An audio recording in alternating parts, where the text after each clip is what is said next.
भी ले डूबे।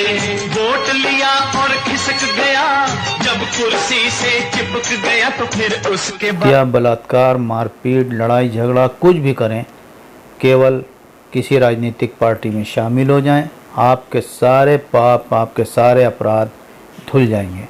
क्योंकि माननीय बनते ही आपके मुकदमे सरकार वापस लेती है। लेकिन ऑनरेबल सुप्रीम कोर्ट ने एक ऐसा फैसला दिया जिससे आने वाले वक्त में अब कोई भी माननीय का मुकदमा बिना ऑनरेबल हाई कोर्ट की रजामंदी के वापस नहीं होगा। ऐसा आदेश सुप्रीम कोर्ट से आने के बाद माननीयों में हड़कंप मच गया है, क्योंकि तमाम माननीय ऐसे हैं जिनके ऊपर मुकदमे चल रहे हैं, जो सज़ा पा चुके हैं, जेलों में हैं, लेकिन राजनीति कर रहे हैं, विधायक बने हैं, एमपी बने हैं और प्रदेश की सरकार का हिस्सा बने हुए हैं। प्रदेश की सरकारें, केंद्र की सरकारें लगातार ऐसे लोगों का सहारा लेकर अपना काम कर रही हैं, लेकिन अब ये मुमकिन नहीं होगा, क्योंकि ऑनरेबल सुप्रीम कोर्ट ने साफ शब्दों में कहा है 20 सितंबर 2020 के बाद लिए गए वापस मुकदमों को फिर से रीओपन किया जाए और मुकदमे चलाए जाएं। ये फैसला एक मील का पत्थर साबित होगा। आज हम आपको इस फैसले से होने वाले फ़ायदे और नुकसान के बारे में बताते हैं। हमारे साथ चर्चा में हैं senior advocate high court Lucknow bench महफूज आलम, शरद चौधरी भारतीय किसान यूनियन अवध के विधि प्रकोष्ठ के प्रदेश अध्यक्ष डॉक्टर जावेद, विधि प्रकोष्ठ कांग्रेस पार्टी के महासचिव, पूर्व डीजीसी क्रिमिनल मुन्ना सिंह यादव जो कि उत्तर प्रदेश पिछड़ा वर्ग संघ के महामंत्री हैं, भोला सिंह पटेल जो BDM organisation of Uttar Pradesh के प्रदेश अध्यक्ष हैं और हाई कोर्ट में सीनियर वकील हैं, सैयद आमिर अब्बास जो राजनीतिक विश्लेषण हैं और पत्रकार भी हैं, पेशे से वकील हैं। हम सब इनसे बातें आपस में जो निकलता है निष्कर्ष वो आपको बताते हैं, क्योंकि ये जजमेंट, ये आदेश जो है ये एक ऐसा आदेश है जिससे तमाम माननीय एमपी एमएलए की नींदें उड़ गई हैं, उनके बीच में हड़कंप मचा हुआ है। देख तेरे संसार की हालत क्या हो गई भगवान, देख तेरे संसार की हालत क्या हो गई भगवान। कितना बदल गया इंसान, कितना बदल गया इंसान। सूरज न बदला, चांद न बदला, ना बदला रे आसमान। कितना बदल गया इंसान, कितना बदल गया इंसान।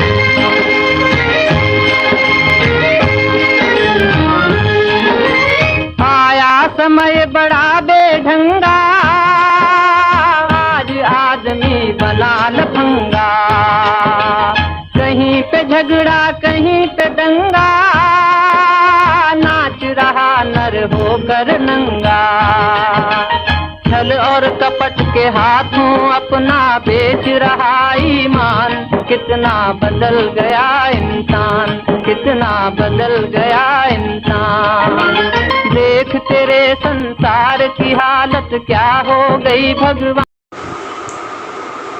ऑनरेबल सुप्रीम कोर्ट ने अभी एक जल्दी जजमेंट किया कि जो मंत्री, विधायक, एमपी यानी माननीय लोगों के ऊपर जो क्रिमिनल केसेस होते हैं वो सरकार उनकी बनते ही वो वापस लेना शुरू कर देते हैं। तो ऑनरेबल सुप्रीम कोर्ट ने इस पर एक लगाम लगाते हुए कहा कि शायद सितंबर 2020 के बाद के कोई भी मुकदमे बगैर हाई कोर्ट की कंसेंट से वापस नहीं होंगे। महफूज आलम जी, आने वाले वक्त में राजनीतिक क्षेत्र में इस आदेश का क्या प्रभाव पड़ेगा, और दूसरी चीज़ ये है कि आखिर मुकदमे वापस लेने के लिए कौन पावर है, इम्पावर है, किसको पावर है जो मुकदमे इन तरह के वापस ले सकती है, क्योंकि गवर्नमेंट ने सब विंग बना रखी है अपनी अलग अलग और हर विंग का काम अलग अलग है।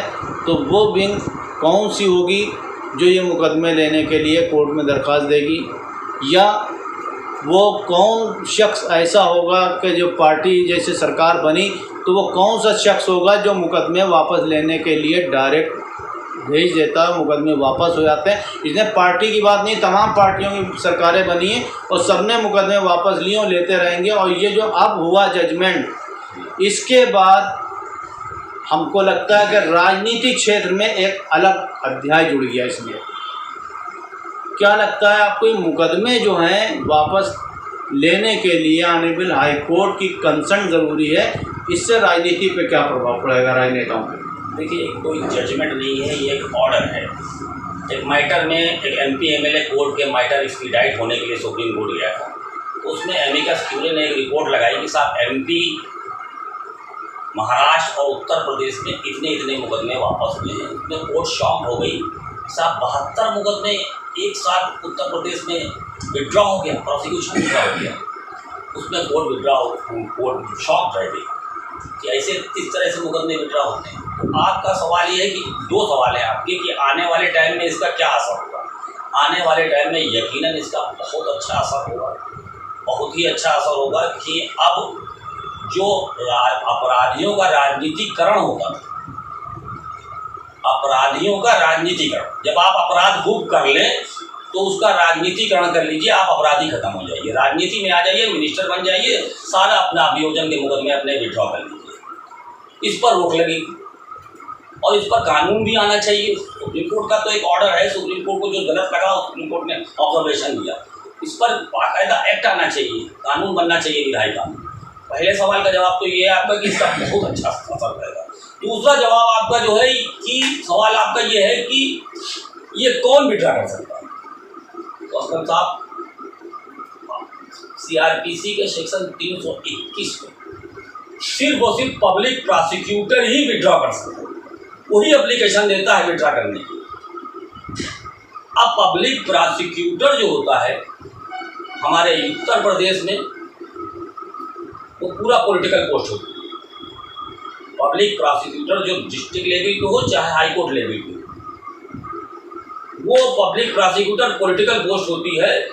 वो जिस पार्टी की सरकार होती है वो उस पार्टी का कार्यकर्ता या पदाधिकारी रहा होता है और उसको पार्टी की सत्ता में आने की स्वीट भी मिलती है कि वो पब्लिक प्रोसिक्यूटर गवर्नमेंट एडवोकेट से लेकर के AG तक कर जाता है। हमारे वहाँ ये सिस्टम, तो जब ये सिस्टम जब तक नहीं ख़त्म होगा, वो ऊपर का डिक्टेशन लेते हैं, ऊपर से उनके पास जो डिक्टेशन आया है और उसको वो जनहित में है या नहीं है। जबकि 321 में लिखा हुआ है कि जनहित में अगर पब्लिक प्रोसिक्यूटर सेटिस्फाई होगा कि जनहित में ये केस विड्रॉ करने के लायक है, तो वो कोर्ट से कह सकता है साहब हम इसको विड्रॉ कर रहे हैं। उसके बाद कोर्ट पर ड्यूटी चली जाती है, कोर्ट उसको डिसाइड करे कि विड्रॉ करे या न करे। तो यहाँ पर ये सबसे बड़ी बात आती है कि ये चीज़ भी बहुत ज़रूरी है कि जो पब्लिक प्रोसिक्यूटर की पोस्ट है, इसको पॉलिटिकल से हटा करके और इसको एक पद बना दिया जाए जो परमानेंट पद हो, जैसे कि मजिस्ट्रेट की कोर्ट में होते हैं। मजिस्ट्रेट की कोर्ट में जो पब्लिक असिस्टेंट पब्लिक प्रोसिक्यूटर कहलाता है, APO, वो परमानेंट पोस्ट, वो पॉलिटिकल आदमी नहीं होता। तो किसी पार्टी ने उसको 2 साल 3 साल साल भर 3 साल के लिए नहीं रखा होता है, ये साल भर के लिए रखा है, 3 साल के लिए रखा है। इनको तो पता है अगर ये स्टेट की डिक्टेशन नहीं मानेंगे तो दूसरे दिन इनका छुट्टी हो जाए। इसलिए पब्लिक प्रोसिक्यूटर की पोस्ट को परमानेंट करना और परमानेंट जब तक नहीं करेंगे इस पर रोक नहीं लगता। परमानेंट करना और परमानेंट ना करना की बात जो है, लोअर कोर्ट में जो पब्लिक प्रोसिक्यूटर हैं जी, लोअर कोर्ट में जी, सबसे ज़्यादा जो मुकदमे वापस लिए जाते हैं वो लोअर कोर्ट में लिए जाते हैं, सेशन कोर्ट में नहीं आते हैं, लोअर ही कोर्ट में वापस लिए जाते हैं और वही परमानेंट पब्लिक प्रोसिक्यूटर दरख्वास्त देते हैं वापस लेने की। कोर्ट में बहुत पेटी ऑफेंस के मुकदमे होते हैं। लोअर कोर्ट के जो मुकदमे होते हैं मजिस्ट्रेटी कोर्ट में 3 साल तक की सजा के मुकदमे होते हैं ज़्यादा। लेकिन एक जो डिस्ट्रिक्ट गवर्नमेंट काउंसिल क्रिमिनल कहलाता है वही पब्लिक प्रोसिक्यूटर होता है। मैंने आपसे पब्लिक प्रोसिक्यूटर की बात की, किसी असिस्टेंट पब्लिक प्रोसिक्यूटर की बात नहीं की, किसी असिस्टेंट या एडिशनल की बात नहीं की। 321 में वर्ड पब्लिक प्रोसिक्यूटर इस्तेमाल किया गया है और पब्लिक प्रोसिक्यूटर के अंडर में एडिशनल और असिस्टेंट होते हैं। जब तक के मुकदमा कमिट नहीं होता तब तक के पब्लिक प्रोसिक्यूटर का वर्क शुरू नहीं होता है। और जो 72 मुकदमे वापस लिए गए हैं उसमें से 68 मुकदमे कमिट ही नहीं हुए थे, लोअर कोर्ट से वापस ऐसा हुए। नहीं है, 68 हैं। ऐसा नहीं है। मुजफ्फरनगर दंगे के public prosecutor is always public prosecutor. District में एक ही पब्लिक प्रोसिक्यूटर होता है, दो नहीं होते हैं। एक ही होता और है, वो सही। पूरे डिस्ट्रिक्ट का हेड होता है, डिस्ट्रिक्ट का ऑफिसर होता है पब्लिक प्रोसिक्यूशन का। ये कहना कि कमिट होने के बाद ही उसका काम शुरू होता है, आई एम नॉट सेटिस्फाइड, मैं उससे संतुष्ट नहीं हूँ। लेकिन उसका ये काम जो प्रोसिक्यूशन की पूरी विंग का डिस्ट्रिक्ट का हेड है। लेकिन ये जो मुकदमे वापस लिए गए हैं इसमें पब्लिक प्रोसिक्यूटर की ना तो एप्लीकेशन है ना राय है। ये नीचे एसपीओ लेवल पे ज्वाइंट डायरेक्टर ने जो है एप्लीकेशन दी, उसी पे चले गए। इसीलिए सुप्रीम कोर्ट ने आपत्ति की है, इसीलिए सुप्रीम कोर्ट ने आपत्ति की है। यह सोचना कि कमिटल के बाद ही पब्लिक प्रोसिक्यूटर का वर्क शुरू होता है, ऐसा सीआरपीसी नहीं करती। पब्लिक प्रोसिक्यूटर तो पब्लिक प्रोसिक्यूटर पूरे जिले का पब्लिक प्रोसिक्यूटर है, पूरे जिले का हेड ऑफ द प्रोसिक्यूटर्स है। वो पूरे जिले का सारे प्रोसिक्यूटर का हेड है, उसको पूरा अख्तियार है। अब वो अख्तियार ना इस्तेमाल करे इसलिए कि वो पॉलिटिकल पोस्ट है, ये मैंने पहले ही कहा, तो वो उसकी कमी है। मुन्ना सिंह जी, आप डीजीसी क्रिमिनल रहे, लखनऊ पब्लिक प्रोसिक्यूटर का पद आपके पास रहा और महफूज आलम जी के मुताबिक public prosecutor head of prosecution of district. जो मुकदमे लोअर कोर्ट से वापस हो जाते हैं, क्या कभी उन मुकदमों में आपकी कंसर्न या आपकी राय ली गई? फिलहाल हमारे पूरे कार्यकाल में जो लोअर कोर्ट के मुकदमे वापस हुए उनमें कोई कंसर्न नहीं ली गई और इसके लिए डायरेक्ट शासन से जो लेटर आता तो जिलाधिकारी महोदय के द्वारा जॉइंट डायरेक्टर को जाता है, जेडी प्रोसिक्यूशन, और जेडी प्रोसिक्यूशन द्वारा उसकी प्रक्रिया शुरू की जाती है और वो संबंधित न्यायालय में जो भी पीओ एपीओ अपॉइंट होता है उसको भेज दी जाती है और उसकी रिपोर्ट के आधार पर वो मुकदमे वापस हो जाते हैं। और जो माननीय सत्र न्यायालय से संबंधित मुकदमे होते हैं उनमें जिलाधिकारी महोदय द्वारा हमसे कंसेंट मांगी गई, तमाम मुकदमों में मांगी गई और मेरे द्वारा जिस कोर्ट में वो पत्रावली पढ़नी होती है उस कोर्ट में जो भी हमारा एडीजीसी कार्य कर रहा होता है उसके पास हम भेज देते हैं और उसकी कंसेंट वो माननीय न्यायालय को आवेदन करता है और उसके बाद आगे की प्रक्रिया शुरू होती है। और बाकी ये माननीय न्यायालय पर डिपेंड करता है कि वो मुकदमे को वापस करें या ना करें, ये माननीय न्यायालय का विषय है।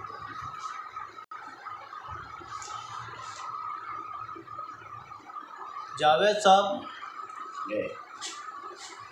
ये जो ऑनरेबल सुप्रीम कोर्ट का जजमेंट है कि हाई कोर्ट की कंसर्न से ही उससे बगैर पूछे, ऑनरेबल हाई कोर्ट से बगैर पूछे कोई भी मुकदमा किसी माननीय का वापस नहीं होगा। ये आने वाले वक्त में राजनीति पे इसका क्या असर पड़ेगा? ये माननीय उच्च न्यायालय ने जो कदम उठाया, उच्चतम न्यायालय का है, ये माननीय उच्चतम न्यायालय का है, जो भी आदेश दिया है कदम उठाया बहुत ही अच्छा है। कानून में कानून की प्रधानता होनी चाहिए और कानून के सामने कोई भी माननीय नहीं है। अगर उसने अपराध किया है तो वो अभियुक्त है और इसका बहुत बुरा असर, जैसा महफूज भाई कह चुके हैं, कि अपराधियों का राजनीतिकरण पर काफ़ी प्रभाव पड़ेगा और रोक लगेगी। ये बहुत ही अच्छा कदम है, इसको कानून बनाना चाहिए।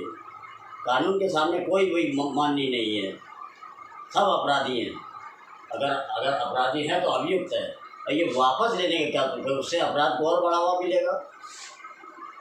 यानी ये जो आदेश है, जो ऑर्डर है, ये ऑर्डर जो है बहुत अच्छा है, अच्छा ऑर्डर है। इसको कानून में बदलना चाहिए क्योंकि माननीयों को इतनी छूट नहीं होना चाहिए कि नेतागिरी करने चले गए, राजनीति करो, सारे अपराध 100 अपराध कर लिए, उसके बाद जैसे वो एक कहावत नहीं कि 100 चूहे खा के बिल्ली चली है, वो ये वो है के सारे कर्म हमने कर लिए, उसके बाद वो राजनीति का छाते हुए के नीचे आ गए, वो बच गए, सब बेरी हो गए, चिकने हो गए।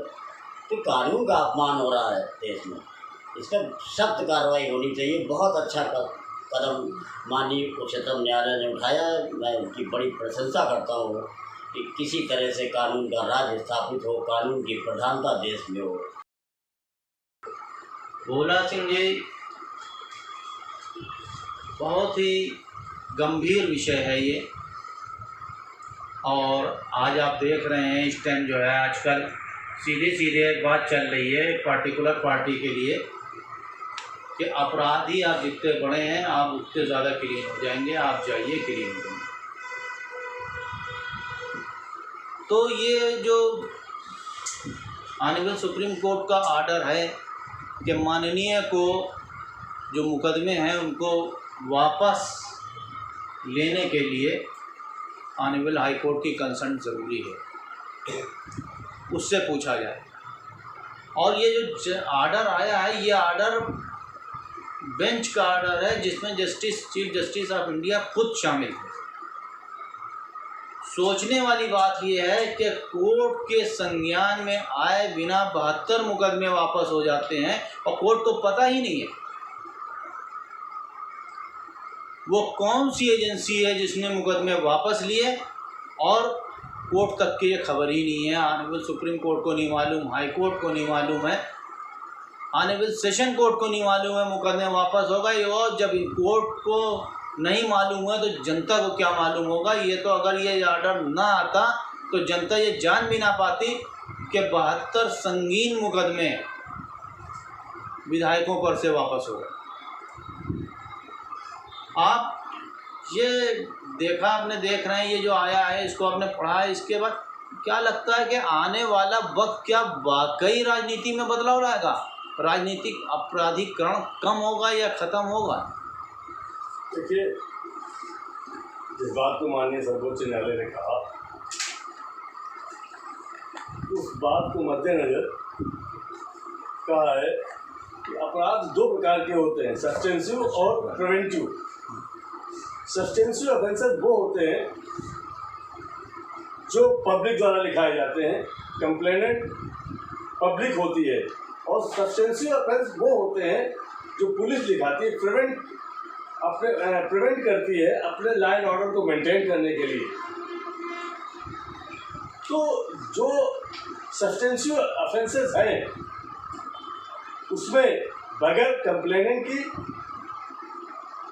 अनुमति के या सहमत के नहीं वापस किए जा सकते, लेकिन जो प्रिवेंटिव ऑफेंस है जो पुलिस लगाती है, राजनीति से प्रेरित हो सकती है, वो तो वापस किए जा सकते हैं।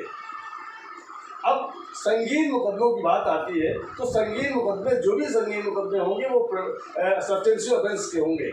इसी वजह से जब मैं नाम नहीं लेना चाहूँगा, जब अपने देश में उच्च पदों पर बैठे हुए लोग अपनी कलम से अपने ही मुकदमे वापस कर रहे हैं, तो इस देश की राजनीति का क्या होगा?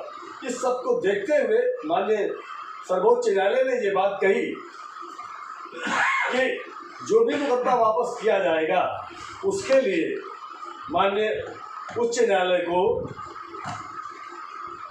सहमत देनी होगी।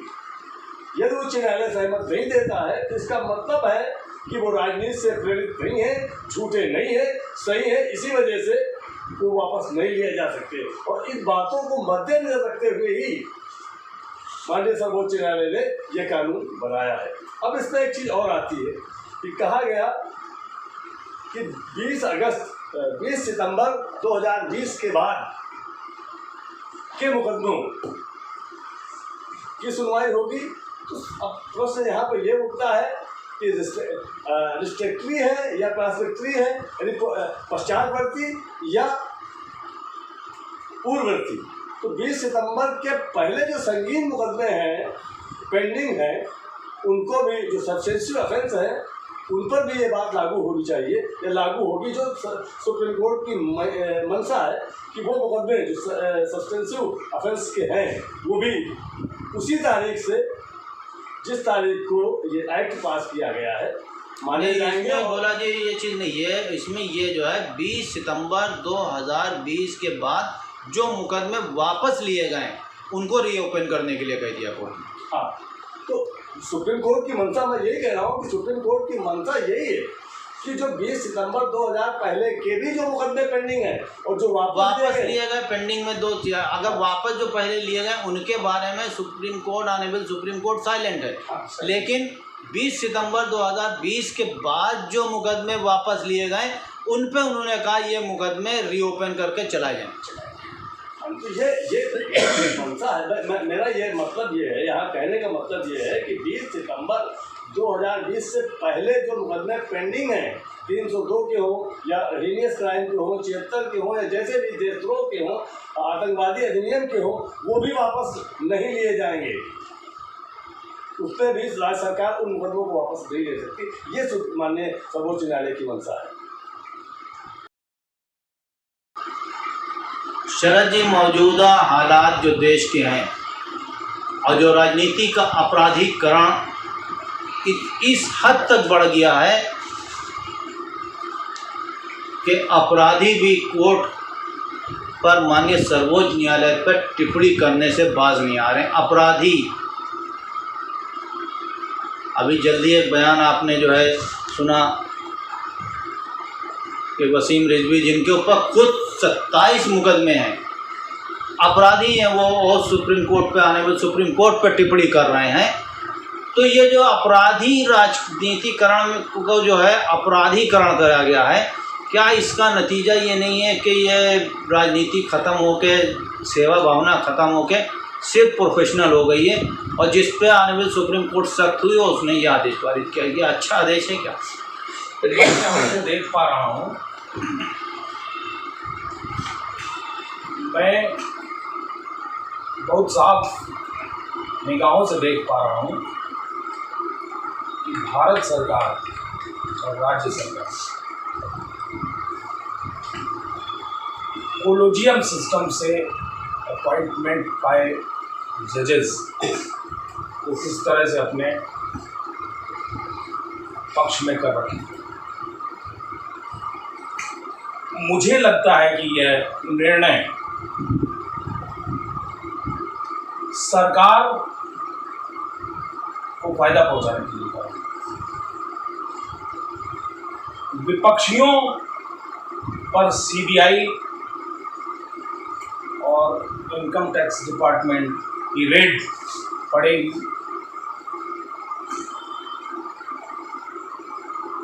गोधरा जैसे कांड, पुलवामा जैसे कांड बढ़ेंगे और सत्ता पक्ष को इसका लाभ देते हुए न्यायालय उन्हें फायदा पहुंचाएगा और विरोधियों यानी विपक्षियों को इस लाभ से वंचित किया जाएगा यानी दंडित किया जाएगा। मुलायम सिंह यादव के खिलाफ आया कोर्ट का फैसला भी इसी तरह की एक कार्यवाही है, जिसमें जगन्नाथ मिश्रा एंड अदर्स सब के सब बरी पाए जाते हैं और केवल मुलायम सिंह यादव, लालू यादव, मैं समझ रहा हूँ, लालू यादव को ही सजा मिली। इसी तरह से विजय माल्या, नीरव मोदी जैसे भाग जाते हैं और उन पर कोई कार्रवाई नहीं होती है, क्योंकि वह शायद ऐसा प्रमाणित भी हुआ है कि वह सत्ता पक्ष को कुछ फायदा पहुंचा के देश छोड़ने में कामयाब है। मुलायम सिंह, मायावती, इन लोगों के आवासों या प्रतिष्ठानों पे जो सीबीआई या आईडी मतलब इनकम टैक्स डिपार्टमेंट सरकार की तरफ से रेड मारता है, उन्हें उनके बोलने की आज़ादी पर प्रहार करता है। और आप अच्छे से देख पा रहे होंगे कि आज विपक्ष में कोई भी नेता सरकार के खिलाफ आवाज़ नहीं उठा पा रहा है। यह उसी दिशा में एक कदम है, ऐसा मुझे लगता है कि वो सरकार को फायदा पहुंचाने के लिए आदेश हुआ है और विपक्षियों यानी विरोधियों को नुकसान पहुंचाकर उन्हें मुकदमों में फंसाने और सरकार को बरी साबित करने के लिए किया गया है और संविधान को बदलने की साजिश में ये एक मील का पत्थर साबित होगा। राजनीति बहुत गंदी होने जा रही है।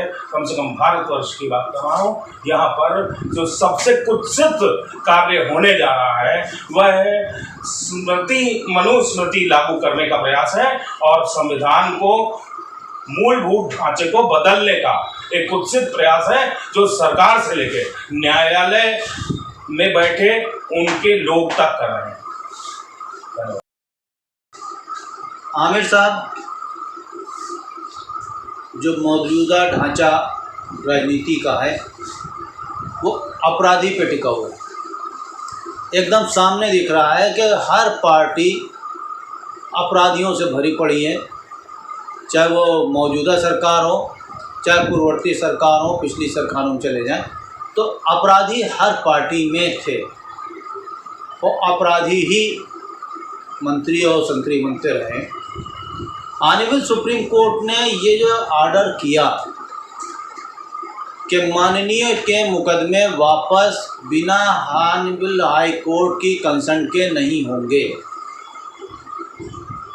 तो जो लोग अपनी छवि सुधारने के लिए राजनीति में जाते थे, राजनीति में जाने का मकसद भी यही हो गया था कि 50 साल जो है गुंडागर्दी करी, लूटमार करी, रेप किए, मर्डर किए, उसके बाद राजनीति में सफ़ेद कुर्ता पहन के पाक साफ होकर खड़े हो गए और जब मंत्री बने तो अपने मुकदमे वापस ले लिए।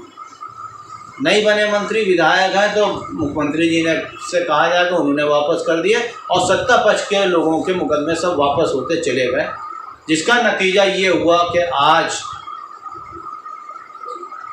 मौजूदा टाइम में चाहे एमपी हो, चाहे विधायक हो, चाहे राज्यमंत्री कोई हो, चाहे दर्जा प्राप्त राज्यमंत्री हो, कोई भी न्यायालय के खिलाफ कोई भी टिप्पणी करने से नहीं चूक रहा है। इस जजमेंट से क्या ऐसे लोगों पे लगाम लगेगी? बिल्कुल, हम तो ऑनरेबल सुप्रीम कोर्ट के इस फैसले का तहे दिल से स्वागत करते हैं।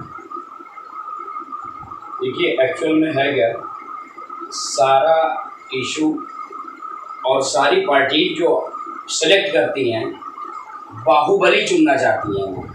वो एक्चुअल में पब्लिक का सर्वेंट और पब्लिक की सर्विस करने वाला नहीं चुनना चाहती हैं, वो बाहुबली चुनना चाहती हैं कि कौन किस क्षेत्र का बाहुबली है उसे पकड़ लो और उसे नेता बना दो, उसे टिकट दे दो, तो हमारी सीट क्लियर हो जाएगी और हमारी राजनीति चलती रहेगी। लेकिन I think it's a totally wrong, because अगर हम बाहुबली ना चुन के एक एजुकेटेड पर्सन को टिकट दें और हम एजुकेशन की तरफ भागें, क्योंकि आज कोविड में क्या हुआ सबने देख लिया, बस्ते बंद हो गए, किताबें बंद हो गई, स्कूल बंद हो गए, ठीक है। एजुकेशन को एक साइड में बिल्कुल रख दिया गया है और सिर्फ पॉलिटिक्स की जा रही है। हम किसी पर्टिकुलर पार्टी की बात नहीं करते, लेकिन ये बात बिल्कुल सच है कि अगर केजरीवाल और आपकी बात करें तो आप पार्टी में कई लगभग सभी एजुकेटेड मिनिस्टर्स मिलेंगे। जो एजुकेटेड होगा वही एजुकेशन की तरफ ध्यान देगा, वही चाहेगा कि हमारे देश के, हमारे राज्य के लोग बढ़ें और हमारे डिस्ट्रिक्ट के लोग बढ़ें। जहाँ एजुकेशन ही नहीं होगी, एजुकेशन को ही साइड में रखा जाएगा, तो फिर पॉसिबल ही नहीं है कि वो क्रिमिनल को क्यों ना चुनेंगे भाई। क्रिमिनल को चुन के ही इस तरह की जो है पार्टियाँ, कोई भी पार्टी हो, पार्टियाँ जो है वो अपने आप को दिखाती हैं कि हाँ हमारे यहाँ ये है, इस तरह के लोग हैं, इस तरह के लोग हैं। तो टोटली यही है कि अगर सभी एजुकेशन की तरफ ध्यान दें और एजुकेटेड पर्सन को सिलेक्ट करें पार्टीज़, ना कि क्रिमिनल्स को, कि कौन किस क्षेत्र का बाहुबली है, कौन किस क्षेत्र का हिस्ट्री शीटर है, उसे टिकट दे दिया जाए, ठीक है। Thank you. महफूज आलम जी, एक बात लगातार ये उठती है कि जब एक पार्टी सत्ता में होती है तो वो ये कहती है कि जो मुकदमे हमारे लोगों पे लगे हैं ये राजनीति से प्रेरित होकर पिछली सत्ता ने लगाए थे, इसलिए ये वापस होना चाहिए। क्या उन मुकदमों को जो राजनीति से प्रेरित होकर बताया जाता है, जो राजनीतिक धरना प्रदर्शन में जो है मुकदमे लगते हैं, क्या उन मुकदमों का वापस होना कानूनन सही है? जी डॉक्टर साहब, हमारे प्रजातंत्र में, संवैधानिक व्यवस्था में सरकार के 3 अंग होते हैं। एक पहला अंग जिसको हम कहते हैं विधायिका होती है, जिसका अपना काम होता है कानून बनाना। दूसरी कार्यपालिका होती है, जिसका उस कानून को लागू कराना काम होता है। और तीसरी और बहुत खास विधायिका वो न्यायपालिका होती है। न्यायपालिका का काम ये होता है कि अगर विधायिका द्वारा बनाए गए कानून का किसी ने उल्लंघन किया है और कार्यपालिका वाला उसके सामने, कोर्ट के सामने वो मैटर लाया है, तो ये डिसाइड करेगा कि उसने गलत किया है तो उसको सजा दिया जाए। अब सवाल ये उठता है कि जो पार्टी सत्ता में होती है, जब वो उससे पहले विपक्ष में नहीं होती है, तो वो सारे मुकदमे उसको झूठे लगने लगते हैं, और जो वो दूसरों पे लगा रही होती है वो उसको सच्चे लगते हैं। वो उसको उस वक्त सच्चे लगते हैं, और जिस पे लग रहे होते हैं जब वो सत्ता में आती तो फिर वो मुकदमे उसको झूठे लगने लगते हैं। तो ये कौन मुकदमा झूठा है और कौन मुकदमा सच्चा है, ये डिसाइड करना काम विधायिका का नहीं है, न कार्यपालिका का, ये न्यायपालिका का काम है, और इसको न्यायपालिका को ही करने दिया जाना चाहिए। अभी मैंने थोड़ी देर पहले कहा कि सेक्शन 321 सीआरपीसी में इसीलिए ये काम पब्लिक प्रोसिक्यूटर को छोड़ा गया कि पब्लिक प्रोसिक्यूटर जो एप्लीकेशन देगा विड्रॉ करने की, उसमें रीज़न लिखेगा और कोर्ट को उस रीज़न से सेटिस्फाई करेगा। हाँ, सिर्फ उत्तर प्रदेश और उत्तराखंड ये 2 राज्य ऐसे हैं, उत्तराखंड तो इसी का अलग हो गया है, कि जहाँ परमिशन शासन की जरूरी है पब्लिक प्रोसिक्यूटर, लेकिन परमिशन जरूरी होती है, डायरेक्शन नहीं। वर्ड परमिशन, स्वीकृति, शासन की स्वीकृति कि हम विड्रॉ करने जा रहे हैं, तो स्टेट का केस है, हम पब्लिक प्रोसिक्यूटर हैं, हम स्टेट नहीं हैं, हम शासन से स्वीकृति ले लें। तो शासन से स्वीकृति लेने के बाद में वो एप्लीकेशन पब्लिक प्रोसिक्यूटर देगा विद रीज़न। उसके बाद वो कोर्ट डिसाइड करेगी कि इनके रीज़न सही है विड्रॉ होने के लिए या नहीं सही है विड्रॉ होने के लिए। तो मेरा सिर्फ इतना कहना है कि मुकदमे धरना प्रदर्शन के दौरान झूठे लगे थे या सच्चे लगे थे, ये डिसाइड विधायिका नहीं करेगी, ये डिसाइड न्यायपालिका करेगी। और अगर किसी ने न्यायपालिका को सामने ये तक आते हैं जजमेंट के टाइम कि किसी ने किसी पर झूठा मुकदमा लगाया है, तो ऐसा आईपीसी में प्रोविजन है कि झूठा मुकदमे लगाने वाले को भी सजा दी जाए। हालांकि ऐसा हमारी न्यायपालिका में बहुत कम होता है। अगर ऐसा होने लगे कि मुकदमे के 2 पक्षकार होते हैं, जो गलत हो उसको सजा दी जाए। अगर मुलजिम गलत हो, मुलजिम ने अपराध कारित किया तो उसको सजा दी जाए, और अगर मुलजिम को झूठा अपराध लगाया गया है, मुलजिम बेकसूर है, तो लगाने वाले पर सजा दी जाए। लेकिन उमूमन होता यह है कि लगाने अपराध जो मुलजिम होता है उसको छोड़ दिया जाता है, लेकिन लगाने वाले को भी छोड़ दिया जाता है। ये काम हमारे न्यायपालिका में बहुत कम होता है। ऐसा भी न्यायपालिका में होना चाहिए कि जो गलत हो उसको सजा दें। इसकी वजह से अब ये हम इसलिए ये कहना कि हमारे ऊपर झूठे मुकदमे लगे थे इसलिए हम वापस नहीं ले रहे, तो झूठ सच का डिसाइड करना विधायक काम नहीं, न्यायपालिका का काम। राजनीति में बढ़ता अपराधीकरण और अपराधियों से माननीयों तक का सफ़र, सत्ता का लालच, सत्तारूढ़ दलों द्वारा अपराधियों पर दर्ज संगीन मुकदमे, अपराधों को वापस जिन आधारों पर अभी तक लिया जाता रहा है, इससे जनता जनार्दन के ऊपर एक दबाव होता है। अपने माननीयों के अपराधीकरण का साया पूर्ण कार्यकाल तक रहता है। उसकी वजह यह है कि जब उनके क्षेत्र में कोई अपराधी, बड़ा अपराधी विधायक बन जाता है, मंत्री बन जाता है, और उस क्षेत्र का विकास नहीं होता है, तो वो जनता अपने उस माननीय से उन विकास के मुद्दों पर बात करने से कतराती है, क्योंकि वो ये जानती है कि ये जो हमारे माननीय हैं ये पूर्ण रूप से पूर्व में अपराधी रहे हैं, और इनसे मुझे किसी भी तरीके का हानि हमको हो सकती है। इसमें सबसे बड़ा सवाल ये है कि अभी तक सत्तारूढ़ दलों द्वारा जिन अपराधियों को राजनैतिक चोला पहना करके अपनी सत्ता लोलुपता को आगे बढ़ावा दिया गया है, वो कहाँ तक उचित है, क्योंकि इसके परिणाम बहुत बेहतर नहीं मिले हैं। क्या सरकारों को अपराधियों द्वारा खादी पहनने पर उन्हें अपराध मुक्त मान लेना उचित है? ये जो ऑनरेबल सुप्रीम कोर्ट का जजमेंट आया है कि माननीयों पर मुकदमे वापस लेने से पहले ऑनरेबल हाई कोर्ट की परमिशन ज़रूरी है, उनसे कंसल्ट करना ज़रूरी है, तो क्या इससे राजनीतिक अपराधीकरण में कमी आएगी? देखिए, राजनीतिक अपराधीकरण में कमी तो नहीं आएगी। वो इसलिए नहीं आएगी क्योंकि जो अपराधी हैं उन पे मुकदमे भी दर्ज हैं, उन्होंने घटनाओं को कारित भी किया है, और मुकदमे वापस ले लेने से हम उनकी मानसिकता को नहीं बदल सकते हैं। इसलिए ये बेहतर नहीं है। सच छवि वालों को ही राजनीति में लाना चाहिए। यह सभी दलों के लिए बेहतर व्यवस्था होनी चाहिए।